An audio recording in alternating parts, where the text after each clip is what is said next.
Shalom saudaraku yang terkasih di dalam nama Tuhan Yesus Kristus. Selamat pagi dan salam sejahtera untuk kita semuanya. Saya Ardi, menyambut Anda di dalam Renungan Kristen Saudara Rohani. Selamat datang kembali di dalam renungan dan siraman rohani pagi hari ini. Harapan kami, semoga saudara yang terkasih dalam keadaan sehat selalu. Kiranya damai dan sukacita Roh Kudus melimpah dan tercurah di dalam hati dan pikiran saudara saat ini.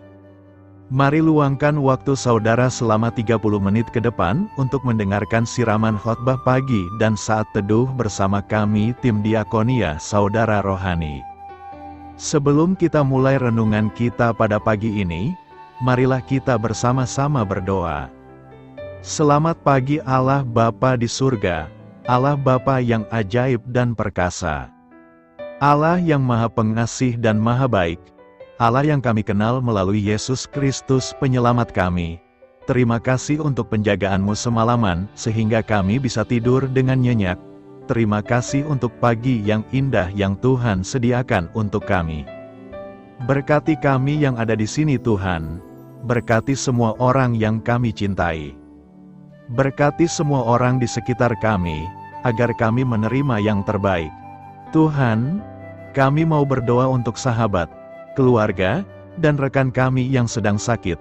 Kiranya Tuhan berkenan untuk menjamah, Tuhan berkenan untuk menyembuhkan segala penyakit yang ada di dalam dirinya. Berkati juga obat yang dikonsumsi, dokter, perawat, serta keluarga yang mendampingi, biar mereka bisa menjalankan perannya dengan baik, dan saudara kami bisa sembuh dan beraktivitas seperti sedia kala.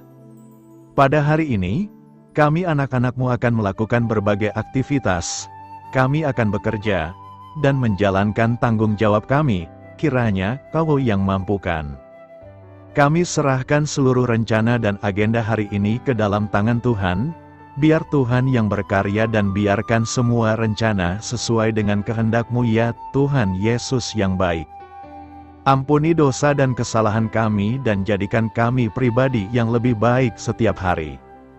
Terima kasih karena telah membolehkan kami untuk kembali menghirup udara segar di pagi hari ini, menikmati seluruh anugerah yang telah Engkau berikan kepada kami. Ajar kami menjadi pribadi yang lebih baik lagi. Itu semua karena kebaikan dan curahan kasih yang nyata dari Engkau di kehidupan kami. Demikian permohonan singkat kami saat ini. Hadirlah Tuhan di dalam ibadah kami pagi hari ini. Haleluya. Dalam nama Tuhan Yesus, aku sudah berdoa. Amin. Sahabat pendengar saudara rohani, judul renungan kita hari ini adalah kerendahan hati yang maksimal. Dan pembacaan ayat emas Alkitab renungan kita hari ini terambil dari kitab Kejadian 41 ayat 16 berkata, Yusuf menyahut Fir'aun, "Bukan sekali-kali aku, melainkan Allah juga yang akan memberitakan kesejahteraan kepada tuanku Fir'aun." Mari kita mulai renungan kita. Secara sosial, segala hal yang terjadi di sekitar kita cenderung memberikan pengaruh besar untuk membentuk kepribadian. Segala peristiwa yang terjadi, tentu dinilai dan direspon sedemikian rupa. Nilai dan respon tersebut terakumulasi dalam waktu dan membentuk paradigma atau cara berpikir, sampai akhirnya membentuk kita menjadi seperti sekarang ini. Menariknya, setiap orang memberi nilai yang respon yang bervariasi. Secara alamiah, nilai dan respon akan dituntun oleh naluri. Sebagai akibatnya, hasil yang diperoleh juga terjadi alamiah. Contoh sederhananya, seorang anak yang dibesarkan dengan bentakan dan teriakan, minimal akan menghasilkan dua variasi. Pertama, pribadi yang memberontak, atau kedua, pribadi yang tidak percaya diri. Ini kemungkinan variasi minimal. Pada kenyataannya masih banyak variasi-variasi lain, bergantung bagaimana yang bersangkutan dipengaruhi oleh berbagai faktor lain. Secara naluri, cukup bagi Yusuf menjadi pribadi yang memberontak, belum move on dengan tindakan para saudaranya dan difitnah, sampai akhirnya berakhir di penjara, 2 tahun Yusuf menanti untuk diingat oleh juru roti yang telah kembali pada kedudukannya. Bisa jadi, 2 tahun Yusuf hidup dalam penyesalan bercampur dengan kemarahan. Bisa juga ia menjadi putus asa dan patah semangat. Atau membuatnya memutuskan untuk berlaku jahat sebagaimana ia harus menjadi korban kejahatan. Bisa terjadi juga, ia menjadi pribadi yang keras dengan penampilan yang sangar sehingga ditakuti oleh semua orang. Anehnya, tidak demikian dengan Yusuf. Kedekatannya dengan Tuhan telah membentuknya menjadi pribadi yang tangguh. Diperlakukan buruk sekalipun, ia tetap baik. Dalam derita penjara pun, ia tetap menjadi berkat bagi orang lain. Kejamnya penjara gagal membuatnya menjadi pribadi yang jahat. Ia tetap menjadi pribadi yang hidup dalam kesalehan. Kesempatan untuk sombong hadir tiba-tiba saat ia mendapatkan kesempatan menafsirkan mimpi Firaun. Ia merespon, "Bukan sekali-kali aku, melainkan Allah juga yang akan memberitakan kesejahteraan kepada tuanku Firaun." Tetap saja ia menjadi pribadi yang rendah hati. Ia berhasil mengendalikan diri sedemikian rupa, sehingga nilai dan respon yang ia pilih adalah kebaikan dalam standar Tuhan. Dalam hal ini Yusuf memilih untuk memberikan nilai dan respon yang sesuai dengan kebenaran Tuhan. Ia tidak trauma dengan pelakukan buruk orang lain dan tidak membiarkan kejahatan orang lain merampas kebaikan yang terdapat dalam dirinya. Ia tetap menempatkan Allah di atas segala-galanya. Bahkan terkait dengan kemampuannya menafsirkan mimpi, tidak membuatnya sombong dan arogan. Sebaliknya, ia membawa Firaun untuk terarah pada Allah sebagai yang Maha Kuasa. Sampai dengan hari ini, kehidupan akan tetap penuh dengan dinamika. Kita tidak bisa mengendalikan segala hal agar sesuai dengan keinginan dan kehendak kita. Meskipun demikian, setiap kita masih mempunyai kemampuan dan kebebasan untuk memilih nilai dan respon yang akan kita ambil. Belajar dari Yusuf, yang tetap rendah hati, hal yang sama dapat kita lakukan hari ini. Tempatkan Allah sebagai pusat kehidupan, maka segala nilai dan respon yang kita pilih akan terus terarah kepadanya. Kuasa Roh Kudus yang mempersekutukan. Peran Roh Kudus dalam mempersatukan umat percaya. Ada beberapa poin penting yang perlu kita pelajari dari tema ini, yakni: pertama, Roh Kudus menyatukan melampaui batas bahasa. Peristiwa berbicara dalam berbagai bahasa menunjukkan kuasa Roh Kudus yang melampaui batasan komunikasi manusia. Orang percaya dari berbagai bangsa bisa memahami pesan Injil. Meskipun mereka tidak berbicara bahasa yang sama, ini menyingkirkan hambatan bahasa yang biasanya dapat memisahkan mereka. Hal ini melambangkan kesatuan rohani yang diciptakan Roh Kudus, di mana bahasa tidak lagi menjadi penghalang untuk bersatu dalam iman. Kedua, Roh Kudus membawa persatuan. Bayangkan para murid yang sebelumnya terpencar-pencar oleh ketakutan, kini berkumpul dalam satu tempat. Roh Kudus turun bagaikan angin ribut dan lidah api yang hinggap di atas mereka. Ini melambangkan kuasa Roh Kudus yang mempersatukan. Meskipun para murid berasal dari berbagai latar belakang dan berbicara bahasa yang berbeda, mereka semua dipenuhi dengan Roh Kudus dan mampu mengerti satu sama lain. Ini adalah gambaran gereja Kristus yang sejati, di mana perbedaan bahasa, budaya, dan tradisi tidak menjadi penghalang untuk bersatu dalam iman dan kasih. Ketiga, Roh Kudus membawa pemberitaan Injil. Para murid yang sebelumnya bungkam karena takut kini dipenuhi dengan keberanian untuk memberitakan Injil Kristus. Mereka dimampukan untuk berbicara dalam berbagai bahasa yang tidak pernah mereka pelajari sebelumnya. Ini adalah bukti kuasa Roh Kudus yang memampukan umat Tuhan untuk menjadi saksi Kristus dan menyebarkan berita keselamatan ke seluruh penjuru dunia. Roh Kuduslah yang memberikan kita karunia untuk bersaksi, mengajar, dan melayani sesama. Dengan cara-cara tersebut, Roh Kudus dalam Kisah Para Rasul 2 ayat 1-13 bekerja untuk mempersatukan orang percaya. Dia menciptakan komunitas yang erat dan bersatu dalam kasih Kristus. Pertanyaan kita sekarang, bagaimanakah cara Roh Kudus mempersekutukan orang percaya kala dulu dan kala kini? Berdasarkan Kisah Para Rasul 2 ayat 1-13, Roh Kudus berperan dalam mempersekutukan orang percaya melalui beberapa cara.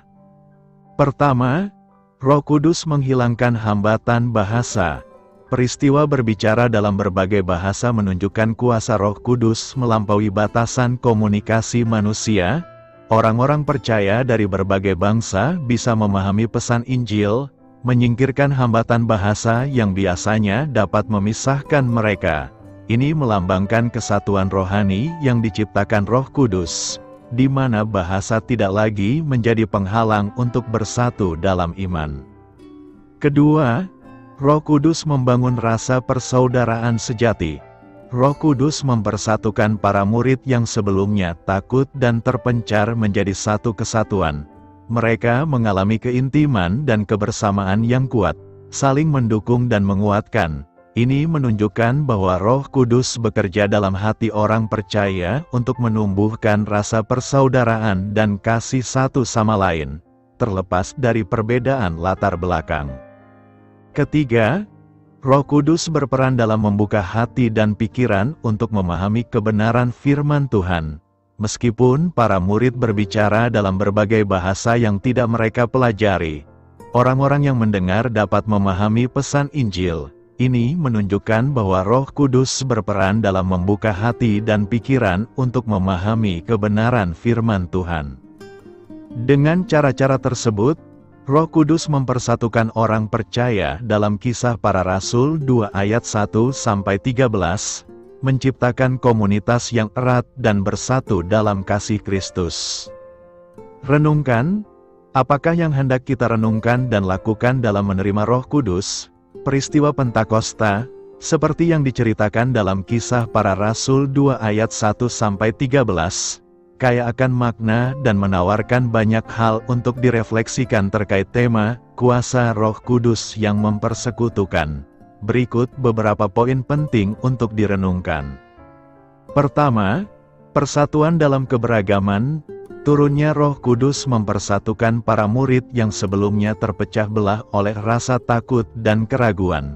Mereka dimampukan untuk berbicara dalam berbagai bahasa, memungkinkan mereka untuk berkomunikasi dan terhubung dengan orang-orang dari berbagai latar belakang. Hal ini melambangkan peran Roh Kudus dalam mempersatukan umat Tuhan, melampaui batas bahasa, budaya, dan tradisi.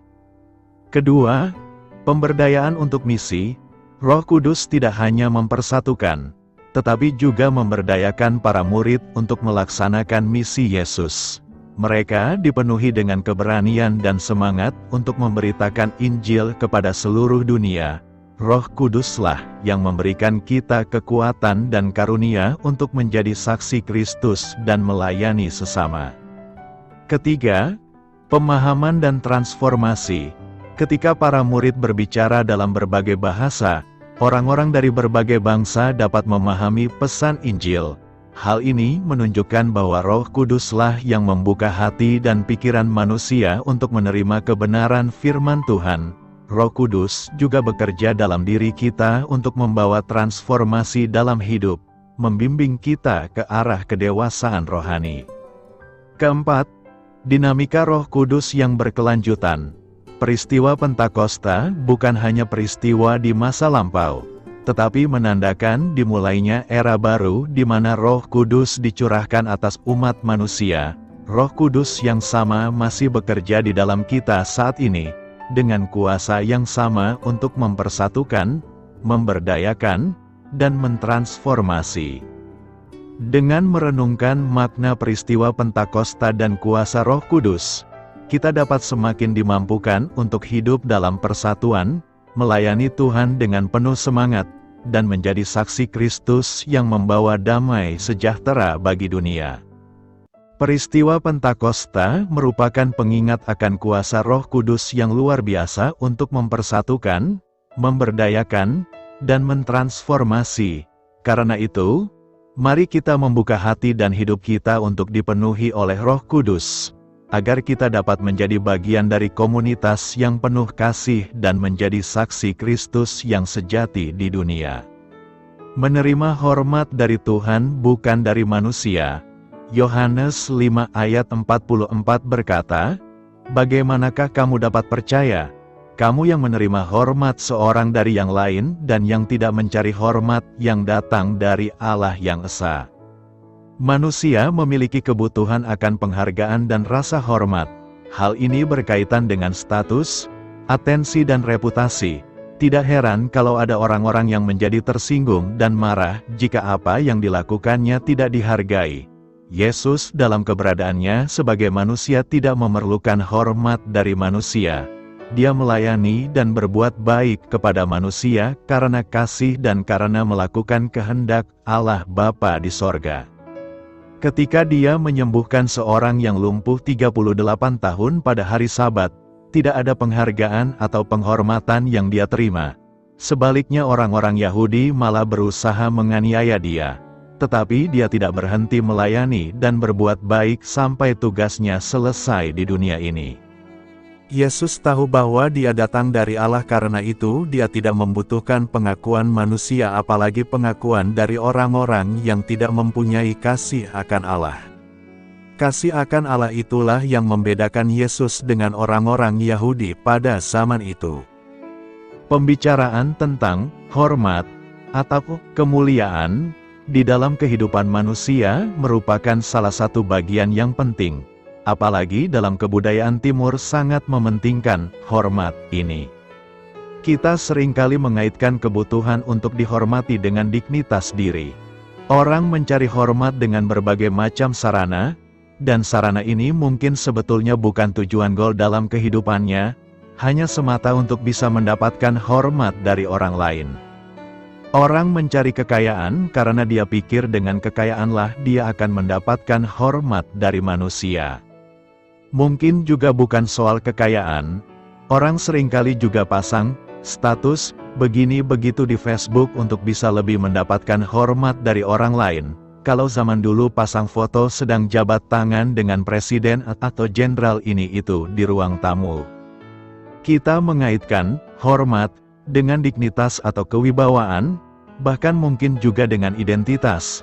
Lalu di sini kita membaca Yesus yang adalah manusia sempurna, manusia sejati sama seperti kita, mengatakan kalimat, "Aku tidak memerlukan hormat dari manusia." Dalam hal ini kembali ditekankan, ada banyak kalimat yang dikatakan Yesus yang kita bisa menghayatinya dari perspektif kemanusiaannya, bukan hanya dari perspektif keilahiannya. Maksudnya begini, akan jadi alasan atau dalih yang tidak berguna kalau kita tafsir. Ya, pastilah Yesus tidak memerlukan hormat dari manusia karena dia sendiri Tuhan. Tapi kita ini manusia, kita perlu itu. Tafsiran seperti ini yang keliru. Justru yang mau dikatakan adalah, karena Yesus yang adalah manusia sejati tidak memerlukan hormat dari manusia, maka kita sebagai manusia harusnya mengikuti Yesus, yang adalah manusia juga. Ini aplikasi langsung. Dalam bagian lain Yesus mengatakan, "Barang siapa melayani aku, dia dihormati oleh Bapa." Sama dengan itu, Yesus tidak memerlukan hormat dari manusia karena dia sendiri bukan mencari hormat itu dari manusia, melainkan mendapatkannya dari Bapanya. Kehormatan yang diberikan Bapa kepada sang anak itu cukup, bukan kehormatan yang masih perlu ditambah-tambahkan oleh manusia. Apa yang hendak kita pelajari dari nas hari ini? Ada dua hal yang hendak kita pelajari dari nas hari ini, yakni, pertama, jangan merusak iman dan kepercayaan kita kepada Allah. Kalimat, "Bagaimana kamu dapat percaya?" artinya, ini menghalangi kepercayaan kita kepada Allah, merusak iman, yaitu waktu kita gila hormat satu dengan yang lain. Kita menerima hormat seorang dari yang lain, kita mencari hormat bagi diri kita sendiri dari manusia bukan dari Allah yang esa, dan kita menikmati kehidupan seperti itu. Itu yang membuat kepercayaan kita rusak. Di dalam kebudayaan kita, ada banyak hal kita ditekan dari atas, lalu mungkin secara tidak sadar kita menekan orang yang di bawah. Orang yang studinya susah sekali, ketika sudah berhasil dia pasang tarif mahal sekali. Alasannya, dulu saya disiksa, sekarang giliran saya menyiksa orang lain. Inilah konsep dunia tentang keadilan. Tapi kekristenan tidak bicara konsep keadilan seperti ini. Kekristenan bicara asimetri, artinya, saya belajar untuk menghormati Tuhan dan sesama, tapi saya tidak mencari hormat dari manusia. Kalau kita kerja di perusahaan ditekan dari atas tapi kita masih bisa baik dan tidak menyalahgunakan kuasa kepada karyawan yang di bawah, maka kita betul-betul orang Kristen. Asimetri, tidak mengikuti teorinya dunia. Kita akan rusak iman kepercayaannya kalau kita menghidupi kehidupan yang saling mencari dan menerima hormat satu dari yang lain, sesama manusia, dan akhirnya masuk pada like and dislike.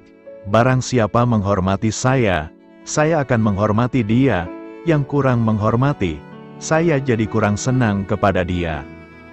Dalam kitab Ester, ada Haman yang kepadanya semua orang hormat. Hanya satu orang tidak hormat, yaitu Mordekai.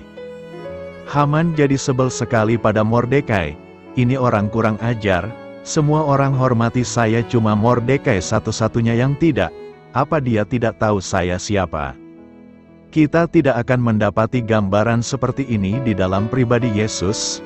Adanya di dalam diri Haman, orang jahat yang akhirnya dibinasakan Tuhan itu. Itulah kehidupan orang duniawi. Tapi, berapa banyak dalam kehidupan kita, termasuk orang-orang Kristen, juga menghidupi kehidupan yang mencari hormat seperti ini. Akhirnya kita jadi tidak bebas melayani Tuhan, cuma mencari mukanya sendiri, melayani wajahnya sendiri. Kedua, hormati dan muliakanlah Allah sepanjang hidup kita. Mencari hormat yang datang dari Allah yang esa, inilah integritas, karena Allah itu tidak terlihat. Allah membalas mereka yang melakukan di tempat-tempat yang tidak diketahui orang, yang mencari hormat dari Allah yang esa. Di sini ada penyaliban daging, karena waktu melakukannya, daging kita sakit. Tapi tidak apa, biarkan sakit, karena bukankah sudah dipaku di atas kayu salib bersama dengan Kristus, bahkan kalau perlu dan memang harus mati sekalian. Mencari hormat yang datang dari Allah yang esa saja, seperti dalam kehidupan Yesus, bukan berarti kita menolak semua orang yang menghormati kita. Tapi intinya, bukan motivasi kita untuk mencari hormat dari manusia. Dan barulah di situ kita bisa memiliki iman kepercayaan yang benar. Karena tadi Yesus mengatakan, bagaimanakah kamu dapat percaya? Kamu yang menerima hormat seorang dari yang lain dan yang tidak mencari hormat yang datang dari Allah yang esa. Pemimpin-pemimpin agama juga rentan dengan hal ini. Saudara dan saya pun rentan, waktu orang mulai pelayanan, gampang sekali menghayati ketidaklayakan.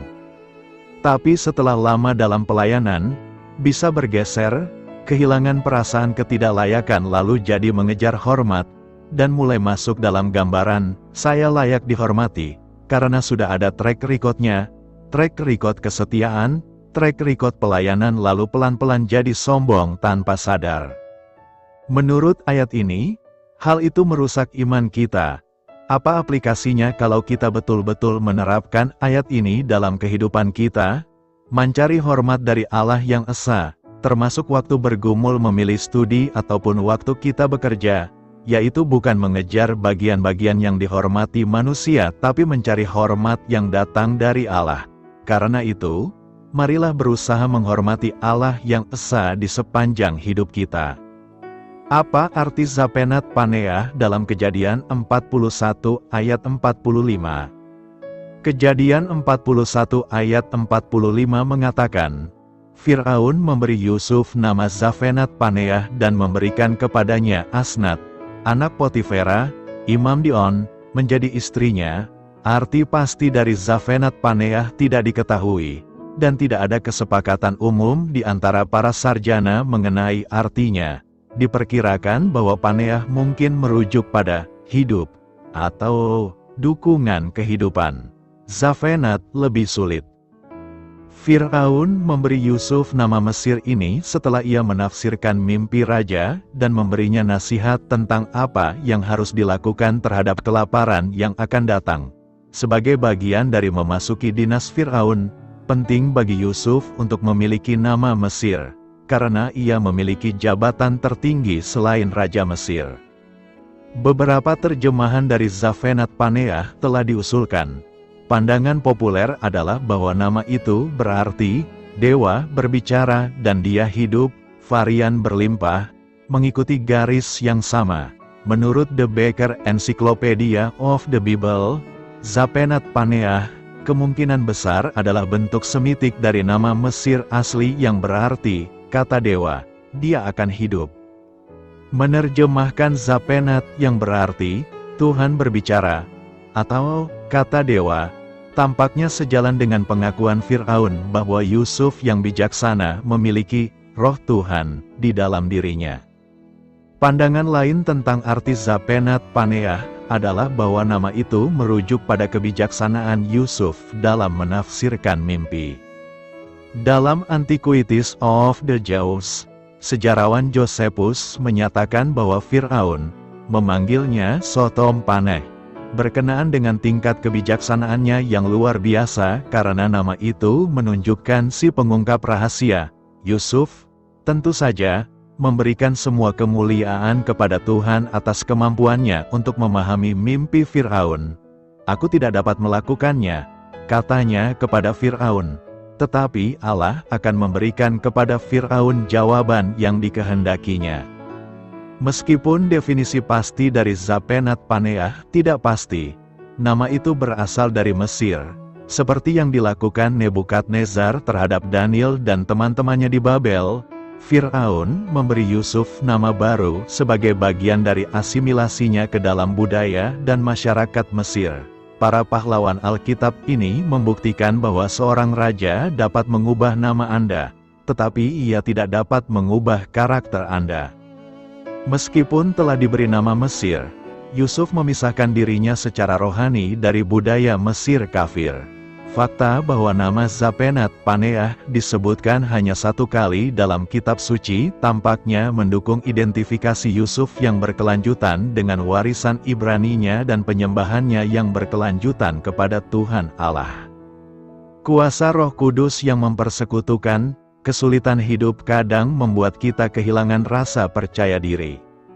Kita merasa menjadi orang yang bodoh, payah, dan yang tidak bisa berbuat apa-apa untuk menyelesaikan persoalan kita, apalagi persoalan orang lain. Tuhan memberikan talenta kepada setiap orang, hanya saja manusia kadang tidak bisa melihat potensi dalam dirinya sendiri. Yusuf, yang mengalami kesulitan sejak dijual oleh kakak-kakaknya kepada pedagang Midian, ternyata tidak hanya berdiam diri meratapi nasibnya yang malang, namun ia justru bersedia menggunakan potensi yang ada dalam dirinya. Dengan pertolongan Tuhan, ia mampu menyelamatkan bangsa Mesir dari bahaya kelaparan melalui penafsiran mimpi Fir'aun. Penjelasan Nats, peristiwa yang diceritakan ini merupakan titik balik dalam kehidupan Yusuf, di mana tahap pertama untuk penggenapan mimpi-mimpi Yusuf terjadi, yakni Yusuf menjadi seorang penguasa. Pasal-pasal berikut menceritakan tahap kedua, yaitu ketika saudara-saudara Yusuf bersujud di hadapan Yusuf, kemudian Yakub sekeluarga bersujud. Tentu juga kita terkesan dengan Yusuf yang telah sukses menjadi pemimpin bahkan sukses menyelamatkan Mesir dari kelaparan. Tapi ini sebagian dari cerita kesuksesannya. Sebelumnya Yusuf mengalami penderitaan. Tuhan telah membentuk pribadi Yusuf menjadi pribadi yang taat kepadanya, dan telah dilewatinya dengan segala pergumulan, cobaan, godaan, masalah dalam kehidupannya. Dalam hal ini dia tidak pernah menyangka untuk menjadi pemimpin yang sukses, ia hanya dengan taat melayani Tuhan dan memberikan yang terbaik. Ketika ia dibenci saudara-saudaranya, dilempar ke dalam sumur, dijual kepada orang Midian dan Potifar, digoda oleh istri Potifar, dituduh mempermainkan istri Potifar, dimasukkan ke dalam penjara, yang akhirnya membawa dia menjadi seorang pemimpin. Allah telah mengubah kutuk yang ia terima menjadi berkat bagi dia dan seluruh umat manusia. Allah telah membentuk Yusuf dan Yusuf telah belajar taat untuk menyatakan pekerjaan Allah bagi Mesir dan seluruh umat manusia.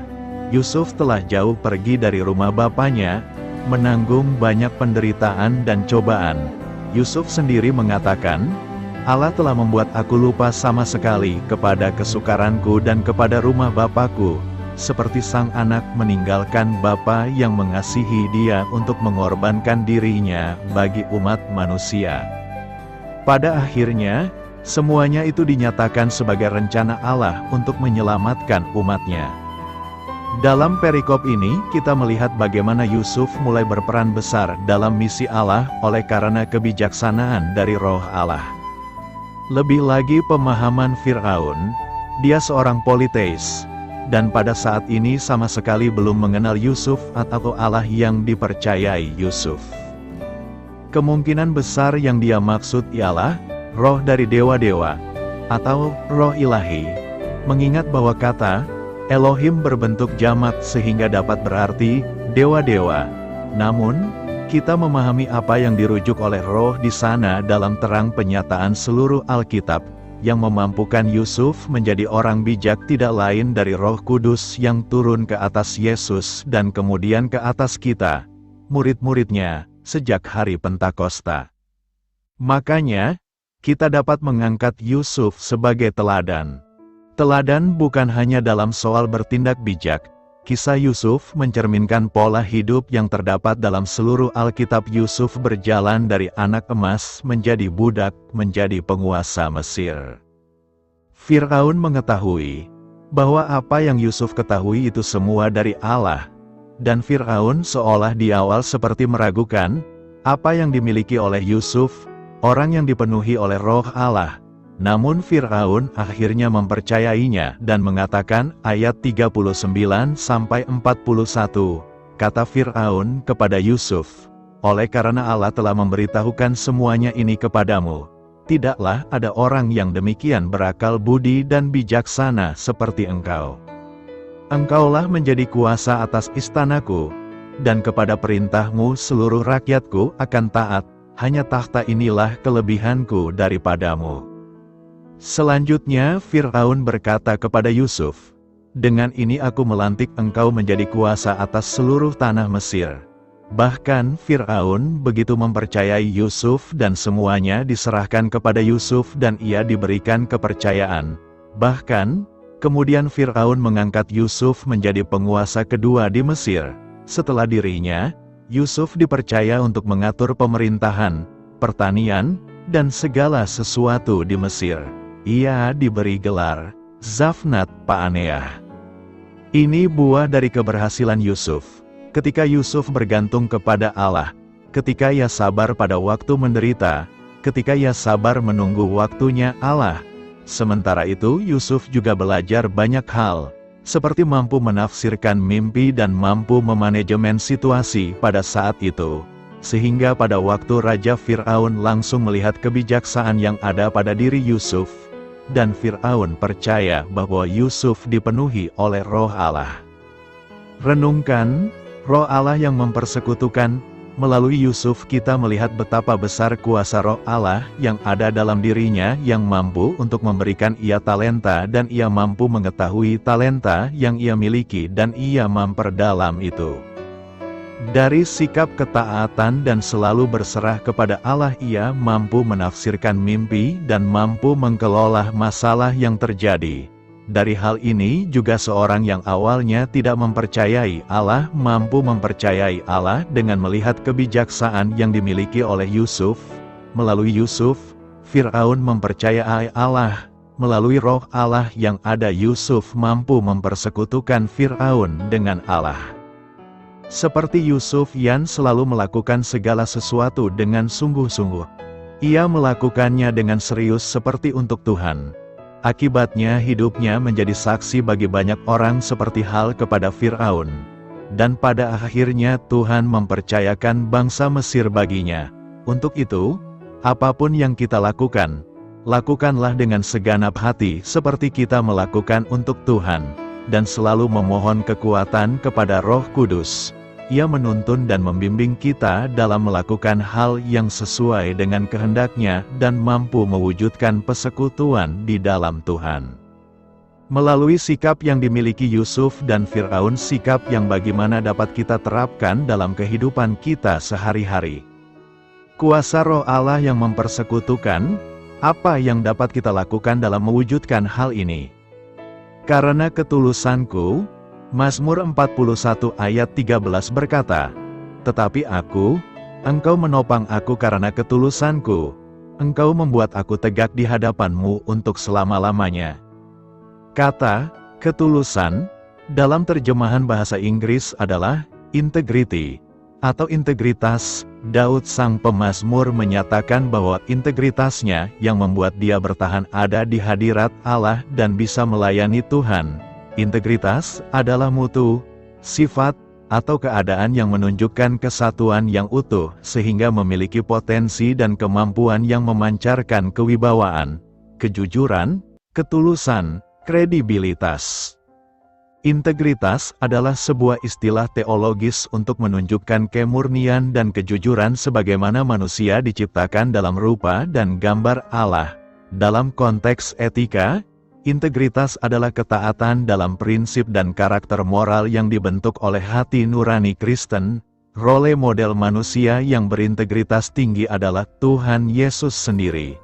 Tuhan Yesus adalah the man of integrity. Orang percaya harus semakin serupa seperti Kristus. Firman Tuhan menuliskan, orang yang memiliki integritas akan aman jalannya, siapa bersih kelakuannya, aman jalannya, tetapi siapa berliku-liku jalannya, akan diketahui. Diselamatkan, siapa berlaku tidak bercela akan diselamatkan, tetapi siapa berliku-liku jalannya akan jatuh ke dalam lubang. Ditopang atau ditolong, tetapi aku, Engkau menopang aku karena ketulusanku, Engkau membuat aku tegak di hadapan-Mu untuk selama-lamanya. Membawa kita ke puncak, talenta, kemampuan, koneksi dan keberuntungan akan membawa kita ke puncak, tetapi integritas kitalah yang membuat kita tinggal di puncak. Dampak orang yang memiliki integritas adalah akan menerima berkat dari Tuhan dan keadilan dari Allah yang menyelamatkannya. Ketahuilah orang-orang yang memiliki integritas akan mengalami berkat Tuhan yang luar biasa dan keadilannya dari Tuhan. Di tengah goncangan, tekanan, pergumulan dunia yang tidak semakin baik, ditambah kondisi pandemik COVID-19 dan resesi ekonomi global yang belum selesai, kita sebagai orang yang berintegritas akan terus alami berkat Tuhan dan keadilannya karena kita ada di Gunung Kudus Tuhan. Hadirat-Nya yang membawa sukacita, kesembuhan, pengurapan, berkat jasmani materi rohani yang melimpah. Orang yang berintegritas akan ditopang oleh Tuhan, sehingga tidak mudah goyah bahkan tetap tegak di hadapan Tuhan untuk selamanya, sekalipun kita akan diperhadapkan persoalan, sikon, permasalahan, tantangan yang lebih dahsyat di dalam kehidupan kita. Karena itu, hiduplah dengan integritas, maka hidup kita akan bertahan di hadapan Tuhan. Berhikmat menghadapi masa sulit, kata Firaun kepada Yusuf. Oleh karena Allah telah memberitahukan semuanya ini kepadamu, tidaklah ada orang yang demikian berakal budi dan bijaksana seperti engkau. Engkaulah menjadi kuasa atas istanaku, dan kepada perintahmu seluruh rakyatku akan taat. Hanya tahta inilah kelebihanku daripadamu. Selanjutnya Firaun berkata kepada Yusuf, dengan ini aku melantik engkau menjadi kuasa atas seluruh tanah Mesir. Sesudah itu Firaun menanggalkan cincin meterainya dari jarinya dan mengenakannya pada jari Yusuf. Dipakaikannyalah kepada Yusuf pakaian daripada kain halus dan digantungkannya kalung emas pada lehernya. Lalu Firaun menyuruh menaikkan Yusuf dalam keretanya yang kedua, dan berserulah orang di hadapan Yusuf, hormat. Demikianlah Yusuf dilantik oleh Firaun menjadi kuasa atas seluruh tanah Mesir. Berkatalah Firaun kepada Yusuf, akulah Fir'aun. Tetapi dengan tidak setahumu, seorang pun tidak boleh bergerak di seluruh tanah Mesir. Lalu Fir'aun menamai Yusuf dengan Zafnat-Paaneah, serta memberikan Asnat, anak Potifera, imam di-On, kepadanya menjadi istrinya. Demikianlah Yusuf muncul sebagai kuasa atas seluruh tanah Mesir. Yusuf berumur 30 tahun ketika ia menghadap Fir'aun, raja Mesir itu. Maka pergilah Yusuf dari depan Fir'aun, lalu dikelilinginya seluruh tanah Mesir. Tanah itu mengeluarkan hasil bertumpuk-tumpuk dalam ke-7 tahun kelimpahan itu, maka Yusuf mengumpulkan segala bahan makanan ke-7 tahun kelimpahan yang ada di tanah Mesir, lalu disimpannya di kota-kota, hasil daerah sekitar tiap-tiap kota disimpan di dalam kota itu. Demikianlah Yusuf menimbun gandum seperti pasir di laut, sangat banyak, sehingga orang berhenti menghitungnya, karena memang tidak terhitung. Sebelum datang tahun kelaparan itu, lahirlah bagi Yusuf 2 orang anak laki-laki, yang dilahirkan oleh Asnat, anak Potifera, imam di-On. Yusuf memberi nama Manasye kepada anak sulungnya itu, sebab katanya, Allah telah membuat aku lupa sama sekali kepada kesukaranku dan kepada rumah bapakku, dan kepada anaknya yang kedua diberinya nama Efraim, sebab katanya, Allah membuat aku mendapat anak dalam negeri kesengsaraanku. Setelah lewat ke-7 tahun kelimpahan yang ada di tanah Mesir itu, mulailah datang 7 tahun kelaparan, seperti yang telah dikatakan Yusuf, dalam segala negeri ada kelaparan, tetapi di seluruh negeri Mesir ada roti. Ketika seluruh negeri Mesir menderita kelaparan, dan rakyat berteriak meminta roti kepada Fir'aun, berkatalah Fir'aun kepada semua orang Mesir, pergilah kepada Yusuf, perbuatlah apa yang akan dikatakannya kepadamu.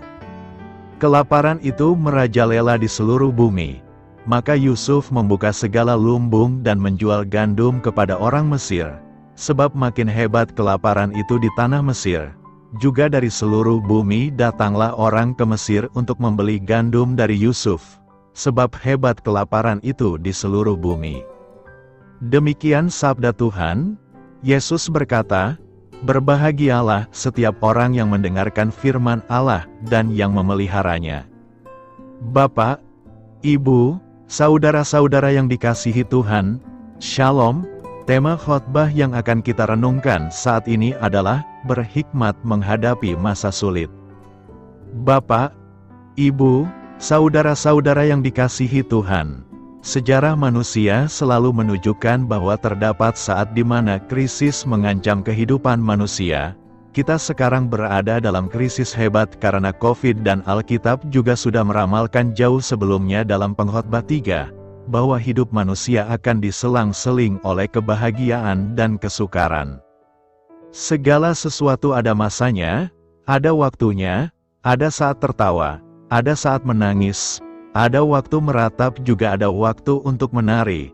Sebaik apapun manusia mengelola hidupnya dengan segala kreativitas dan inovasinya, manusia tetap akan mengalami masa-masa sulit ini. Belajar dari cerita Yusuf, kita memperoleh beberapa hal penting yang bisa kita pelajari.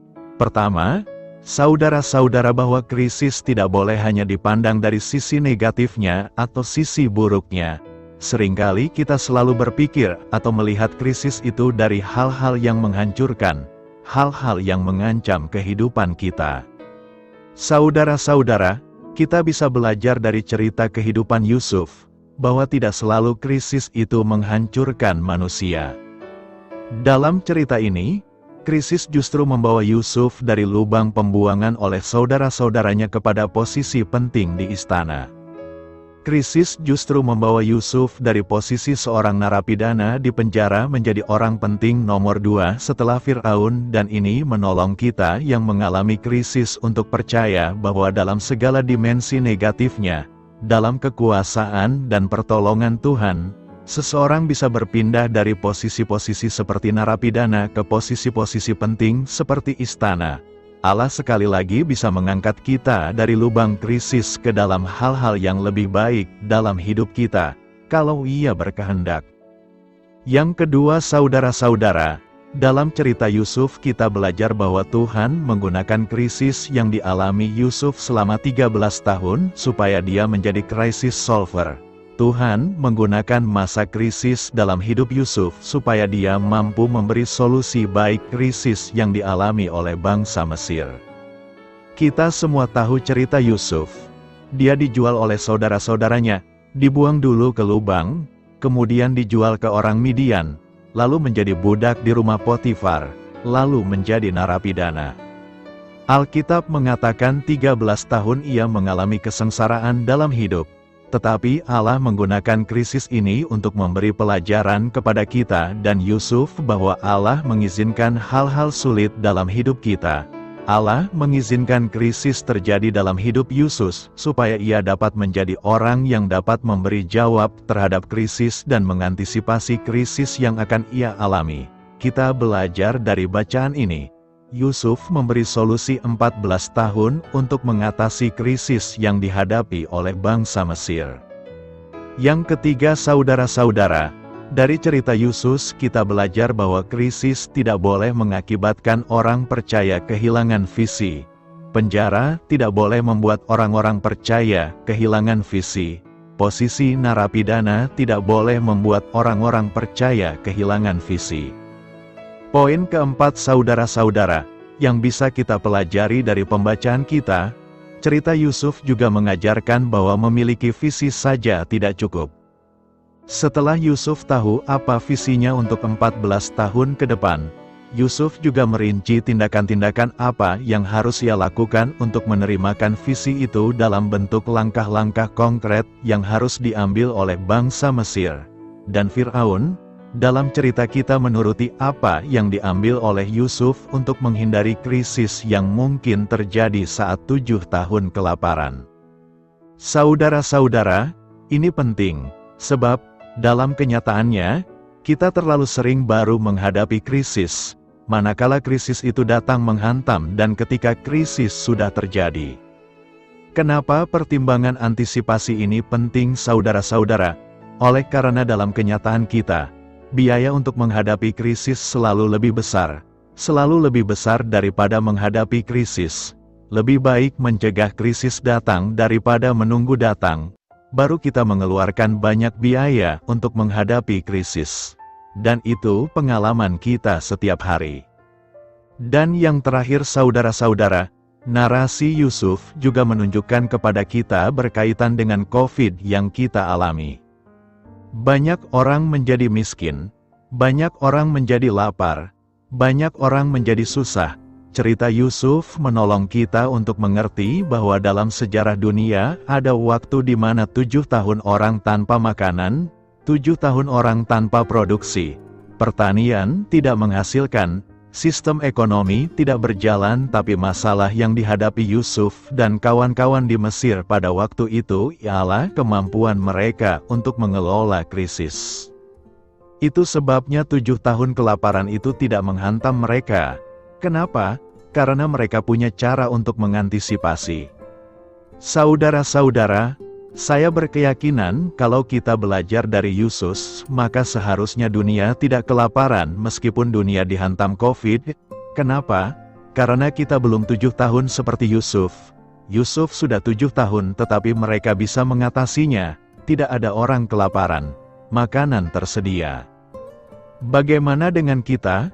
Belum setahun saja dampak COVID kepada dunia begitu besar. Maka masalah di sini, saudara-saudara, bukanlah masalah krisis, tetapi masalah manajemen krisis. Bagaimana kita mengelola, mengatur manajemen hidup, manajemen pendapatan pengeluaran. Negara juga perlu mengatur manajemennya dengan baik, sehingga kalau Yusuf bisa mengatasi krisis selama 7 tahun, maka saya kira bangsa kita, negara kita, gereja kita, masyarakat kita juga akan mampu mengatasi krisis yang dialami sekarang ini. Saudara-saudara, itulah beberapa hal yang bisa kita belajar dari cerita Yusuf saat ini. Kiranya, masing-masing kita dengan berpedoman kepada cerita Yusuf ini boleh mempersiapkan diri untuk tetap berhikmat di dalam masa-masa krisis yang kita alami. Tuhan Yesus memberkati kita. Amin. Doa saya menyertai saudara sekalian. Marilah kita menyampaikan doa syafaat. Ya Allah, sebagai manusia yang lemah, aku sering dilanda ketakutan. Tolonglah aku untuk melihat dan merasakan kasih serta kepedulian-Mu di tengah pencobaan dan kesulitan yang kuhadapi. Amin. Sampaikan harapan dan permintaan saudara kepada Tuhan.